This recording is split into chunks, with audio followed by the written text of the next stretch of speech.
He slid the prenup across the table like it was a death sentence. "Sign it," he said, lips curling into a smirk that dripped with contempt.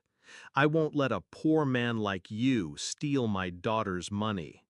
4 days before my wedding, 4 days before the life I thought I wanted. I stared at the thick packet of paper, my fiancée, my bride-to-be, sitting silent beside him. She didn't defend me, didn't even meet my eyes. Her hands were folded neatly in her lap like a well-trained child. That silence told me everything. This wasn't protection, this was a setup. Backstory. I met Emily 5 years earlier, when I was stupid enough to believe in love stripped of calculation.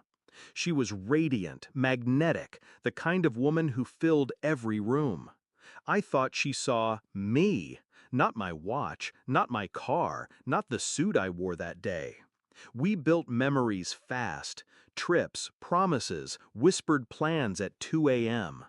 I thought it was real. I thought she chose me, not what I could become.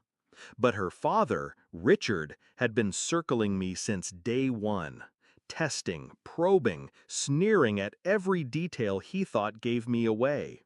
He believed I was a nobody, a paycheck-to-paycheck dreamer lucky to be in his orbit. And Emily never corrected him, not once. The discovery. The first crack appeared a year before the wedding. I caught her whispering on the phone late at night.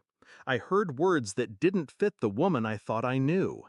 "He doesn't even know, Dad. Trust me, it's handled." Handled. Me. That night while she slept, I opened her laptop. Password, her birthday. Pathetic. Emails between her and Richard painted the picture clearly. To them, I was a placeholder, a fool too blinded by love to see the cage being built around me. The prenup was just the final lock. They wanted me loyal, trapped, legally powerless. But they'd made one mistake.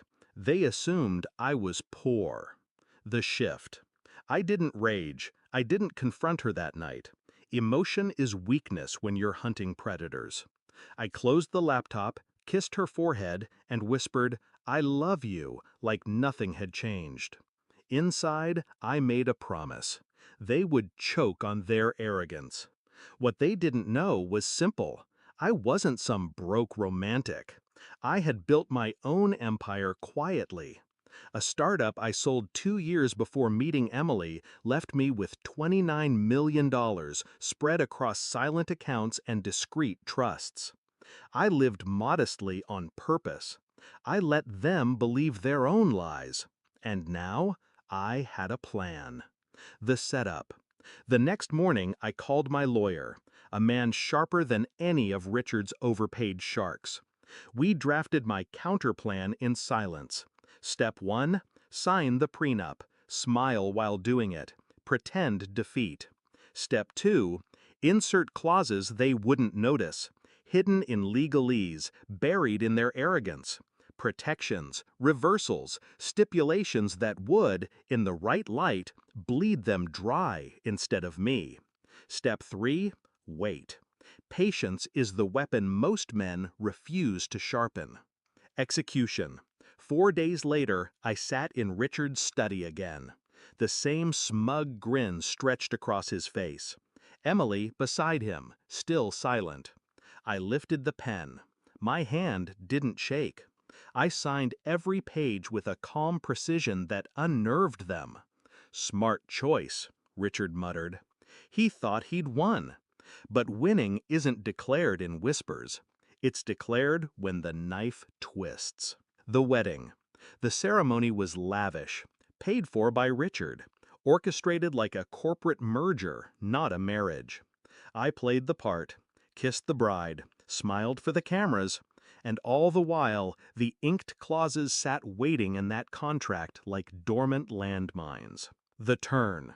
The shift came months later. The marriage wasn't love, it was theater.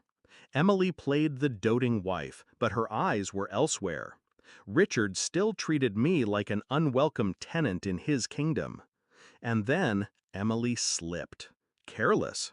I found messages to another man, a man she called Escape. I didn't need rage, I needed timing. Divorce proceedings began. Richard pushed her forward, confident their prenup had me cornered, that I'd walk away empty-handed, humiliated. Courtroom, paperwork, theatrics, and then the bomb detonated. My lawyer slid forward our version of the prenup, the version Richard hadn't cared to read carefully enough. The clauses they thought were harmless were, in fact, weapons. Assets weren't locked to Emily. They were split proportionally based on net worth increases during the marriage. My net worth, not hers, not Richard's. And because Emily had lived off me during our marriage, because Richard had injected funds into her accounts under my shared name, those numbers were astronomical. By the time the calculation settled, it wasn't me walking away stripped. It was Emily. It was Richard. Their wealth funneled into mine, legally bound, airtight. Richard's smirk evaporated in real time. Emily's face crumbled like glass. The confrontation. After the ruling, Richard stormed across the courtroom. His voice cracked like a whip. "You planned this."